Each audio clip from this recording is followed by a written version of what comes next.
Good morning, class 8.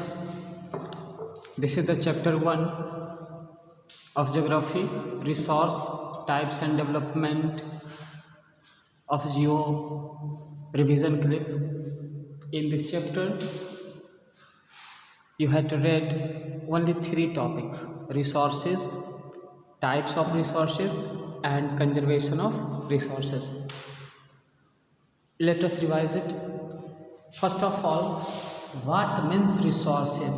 Resources क्या है? Everything that satisfies our needs and is present in nature is termed as resource. हर वो चीज़ जो हमारी ज़रूरतों को पूरा करे और नेचर में उपलब्ध हो उसे हम क्या कहते हैं? रिसोर्स. तो ये जो रिसोर्स है, हर कोई भी चीज़ रिसोर्स हो सकता है, चाहे वो कपड़ा हो, बुक्स हो या कोई अदर थिंग्स हो. बट यहाँ सवाल ये है कि कोई भी नेचुरल चीज़ें रिसोर्स बनती कैसे है. तो किसी भी वस्तु को रिसोर्स में कन्वर्ट होने के लिए टाइम और टेक्नोलॉजी का बहुत बड़ा कंट्रीब्यूशन होता है. टाइम और टेक्नोलॉजी के माध्यम से रिसोर्स में कन्वर्ट होता है कोई चीज़. तो बहुत सारे चीज़ें हम लोग यूज करते हैं, तो उसे काउंट कैसे किया जाए. तो देख रहे हैं आप, जैसे यहाँ पे फ्लो चार्ट के रूप में ये रिसोर्स जो है दो तरह का है. आप पहला आपको नेचुरल रिसोर्स दिख रहा है और दूसरा यहाँ पे क्या दिख रहा है? नेचुरल, और दूसरा मैन मेड रिसोर्स. नेचर से प्राप्त की गई चीज़ें नेचुरल, मैन मेड द्वारा डेवलप की गई चीज़ें मैन मेड. बट नेचुरल चीज़ें भी बहुत सारी चीज़ें हैं, बहुत सारा है. इसीलिए उसको क्या किया गया है कि कैटेगराइज किया गया है बेसिस के आधार पे. उन्हीं बेस को समझते हैं. ये रहा आपका बेसिस फ्लो चार्ट के रूप में आपके बुक में पेज नंबर 154 में देख रहे हैं. नेचुरल रिसोर्स को कैसे 4 बेस में डिवाइड किया गया है: डेवलपमेंट, ओरिजिन, एक्सॉस्टिबिलिटी और डिस्ट्रीब्यूशन. डेवलपमेंट के आधार पे एक्चुअल पोटेंशियल, ओरिजिन में बायोटिक या बायोटिक, एक्सॉस्टिबिलिटी मीन्स रिन्यूएबल और नॉन रिन्यूएबल, और डिस्ट्रीब्यूशन में यूबिक्विटस एंड लोकलाइज्ड. तो पहले एक्चुअल और पोटेंशियल का मतलब समझते हैं.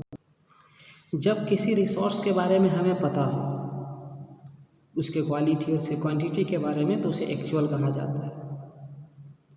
एग्जाम्पल यहाँ दिया हुआ है. उसी तरह से ऐसा रिसोर्स जिसके क्वालिटी और क्वांटिटी के बारे में हमें पता है, बहुत ज़्यादा है, बट उसको यूज करने के लिए हमारे पास टेक्नोलॉजी नहीं है, तो उसे हम कहते हैं पोटेंशियल. ओरिजिन के आधार पे बायोटिक और एबायोटिक. बायोटिक मतलब जितने भी लिविंग थिंग से प्राप्त की गई रिसोर्स, जैसे देख रहे हैं यहाँ पे human beings, plants, animal. Abiotic वो सारी चीज़ें जो नॉन लिविंग थिंग से प्राप्त की जाए, जैसे ये रॉक्स, मिनरल, एनर्जी. इसी तरह से आपका है एक्सॉस्टिबिलिटी के आधार पे. एक्सॉस्टिबिलिटी के आधार पे दिख रहा है 2: रिन्यूएबल और नॉन रिन्यूएबल. ऐसा रिसोर्स जो बार बार रिन्यू किया जा सके. रिन्यूएबल वाटर है, उसका बेस्ट एग्जांपल है. ऐसा रिसोर्स जो जिसका क्वांटिटी लिमिट हो और रिन्यू ना किया जा सके, वो नॉन रिन्यूएबल. इसमें फॉसिल फ्यूल सबसे बेस्ट एग्जांपल है. डिस्ट्रीब्यूशन के आधार पे यूबिक्विटस और लोकलाइज. ऐसा रिसोर्स जो हर जगह पाया जाए, ubiquitous, water, air.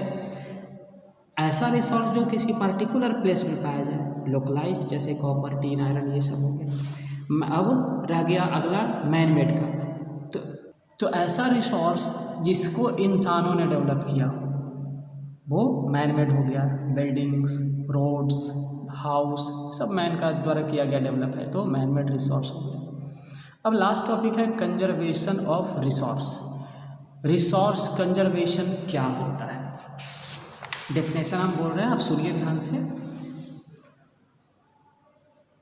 When we use resources carefully and give them time to renew themselves, it is called as resource conservation. जब हम रिसोर्स को सावधानी से यूज करते हैं और उसे समय देते हैं रीन्यू होने का, तो इस तरह के प्रोसेस को कहा जाता है रिसोर्स कंजर्वेशन. अब ये कंजर्वेशन क्यों ज़रूरत पड़ गई हम लोगों को कंजर्व करने का? तो कारण है कि इंसान अपने ज़रूरत से ज़्यादा जब लालच को पूरा करने लगे, तो रिसोर्स की संख्या कम होने लगी. ये ज़्यादा से ज़्यादा संख्या में डिप्लीट होने लगी, ख़त्म होने लगी, जिसकी वजह से रिसोर्स को बचाना बहुत ज़रूरी हो गया. जैसे बढ़ती हुई पॉपुलेशन या ओवर यूटिलाइजेशन रिसोर्स की वजह से क्या हुआ, रिसोर्स कम हो गए। और कंजर्वेशन में एक टर्म आता है सस्टेनेबल, मतलब रिसोर्स का प्रेजेंट में इस तरीके से यूज किया जाए बिना नुकसान पहुंचाए ताकि वो फ्यूचर के लिए बच सके। तो इस तरह के प्रोसेस को कहा जाता है सस्टेनेबल डेवलपमेंट। और यही तरीका है कि हमारे पास्ट में हमारे एंसेस्टर ने वाइजली तरीके से यूज किया रिसोर्स, तो आज हमारे लिए बचा हुआ है। अगर हम आज वाइजली तरीके से यूज करते हैं तो वो फ्यूचर के लिए बचा हुआ रहेगा। तो सस्टेन करने का भी तरीका है। जैसे सस्टेन करने का तरीका क्या है,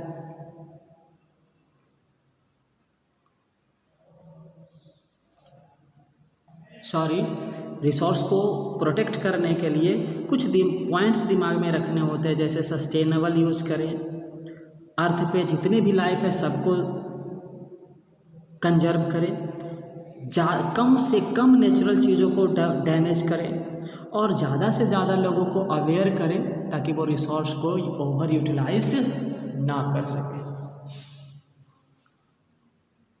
दैट्स ऑल।